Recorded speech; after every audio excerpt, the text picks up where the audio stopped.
বহু বছর আগে থার্ড টেম্পলের নকশা তৈরি করে রেখেছে ইহুদিরা।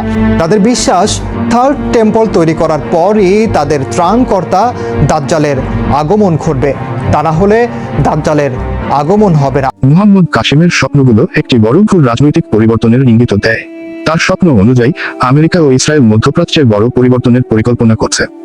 এর মধ্যে তৃতীয় মন্দির নির্মাণের বিষয়টিও রয়েছে, যা আগের স্বপ্নগুলোতে উল্লেখ করা হয়েছে। যদি এটি বাস্তবে ঘটে, তাহলে ফিলিস্তিনের অস্তিত্ব বিলীন হয়ে যাবে এবং ইসরায়েলের আধিপত্যে একটি নতুন রাজনৈতিক ও ধর্মীয় শাসন ব্যবস্থা প্রতিষ্ঠা হবে। এই স্বপ্ন যদি সত্যি হয়, তবে মুসলমানদের দ্রুত কূটনৈতিক ও কৌশলগত পদক্ষেপ নেওয়া জরুরি।